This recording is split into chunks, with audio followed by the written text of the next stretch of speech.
Mi nombre es Jessica Belén Ponce García. Soy estudiante de prepa en línea CEP de la generación 18. Pertenezco al grupo del campus 4, grupo B032. Mi asesor es el profesor Jorge González Castañeda. Me encuentro en el módulo 14 de nombre Universo Natural, en la unidad número 2, Ciencia y Universo. Esta es mi actividad integradora 4, la tabla periódica y sus aplicaciones. Para iniciar, debemos saber que la tabla periódica es una herramienta donde se encuentran organizados todos los elementos químicos que existen y que conforman el universo. En la tabla periódica se muestran las propiedades de estos elementos. La tabla periódica está dividida por 18 familias o grupos. Para ubicarlos fácilmente, podemos decir que son las columnas de la tabla y están identificados normalmente por números arábigos o romanos al principio de cada columna. Los principales grupos o familias que la conforman son los alcalinos térreos, los carbonoideos, los nitrogenoideos, los anfígenos, los halógenos y los gases nobles. Los elementos se ubican en las familias porque comparten algunas características como la misma cantidad de electrones. Debemos recordar que los electrones son los que dan las propiedades químicas a los átomos. Además, poseen algunas similitudes en sus reacciones.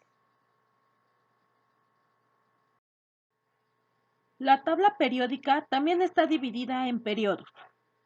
Podemos ubicarlos en nuestra tabla como las filas horizontales. Son 7 periodos y van de izquierda a derecha. Se nombran con números arábigos de arriba hacia abajo. Las dos filas que vemos solas en la parte de abajo de nuestra tabla corresponden al periodo 6 y 7. Los periodos nos indican el máximo nivel de energía ocupado por los electrones. La organización de los elementos en los periodos es por su valor de valencia o niveles energéticos, es decir, la cantidad de electrones que tiene cada elemento. Los elementos que se encuentran en un mismo periodo tienen ubicados sus electrones en los mismos orbitales. Clasificación de los elementos por un número atómico. El número atómico es el que corresponde al número de protones que se encuentran en el núcleo de un átomo y se representan con la letra Z.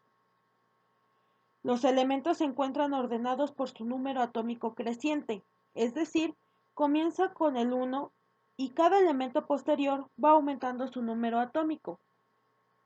La clasificación de los elementos por su número atómico se da por el número de electrones en la última órbita del átomo. Los orbitales se representan por las letras S, D, P y F. La ubicación de los elementos por su número atómico puede facilitar la obtención de su configuración electrónica por medio del diagrama de Moller.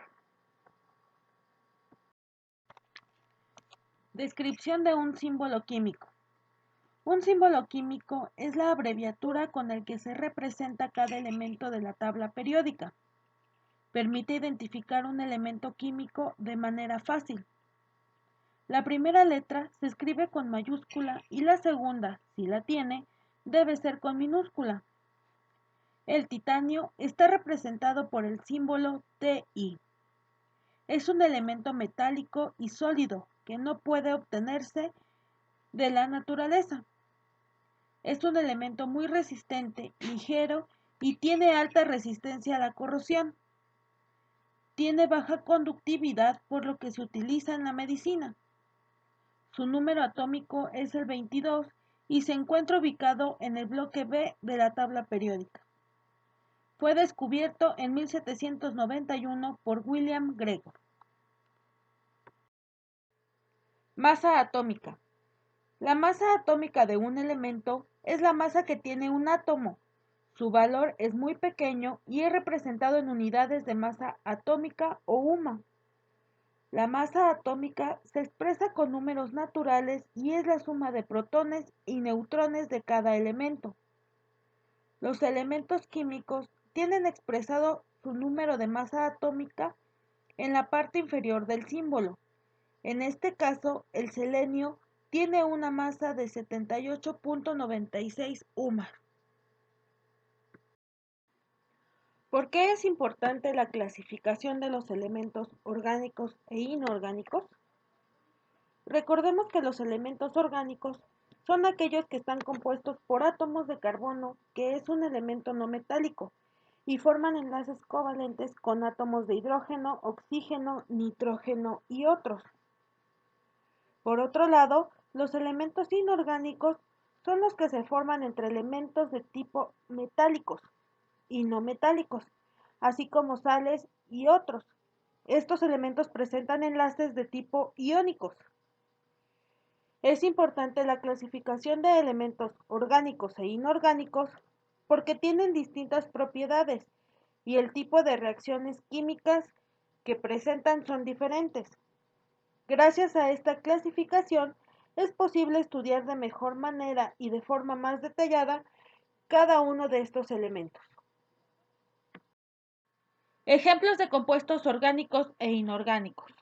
Entre los compuestos inorgánicos tenemos el peróxido de bario, que está estructurado por bario y oxígeno.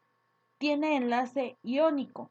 El bario cede sus electrones a la molécula del oxígeno y los átomos de este se convierten para crear un enlace simple. A temperatura ambiente presenta estado sólido granular y es soluble. 2. El fosfuro de calcio.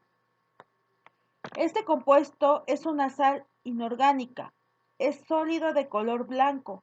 Puede ser granular, fino, cristalino y puede interactuar con una matriz orgánica. Y 3, tenemos el óxido de hierro. Está formado por hierro y oxígeno. Presenta enlaces iónicos. Están esparcidos por la erosión de sus minerales y pueden formar masa vegetal. Además que tiene propiedades magnéticas. Por otro lado tenemos los de compuestos orgánicos. Entre ellos está el ADN, que es un ácido nucleico que contiene toda la información genética hereditaria para poder desarrollarnos y reproducirnos. Se encuentra en el núcleo de nuestras células. 2. Los lípidos simples. Están formados por carbono, hidrógeno y oxígeno.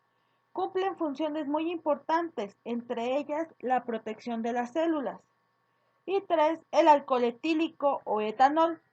Es un líquido incoloro, está formado por los elementos de hidrógeno, carbono y oxígeno. Es muy soluble en agua y en otras sustancias, razón por la cual ha permitido muchos usos de él. ¿Para qué nos sirve conocer y comprender la estructura de la tabla periódica? Considero que conocer y comprender la tabla periódica nos sirve para poder entender y visualizar mejor la conformación de nuestro entorno. Además, nos ayuda a saber cómo están conformadas las sustancias con las que están elaborados los productos con los que tenemos contacto en nuestra vida cotidiana. De esta manera, sabremos si son perjudiciales para nosotros o para el planeta. También porque podemos cuidar mejor de estos recursos.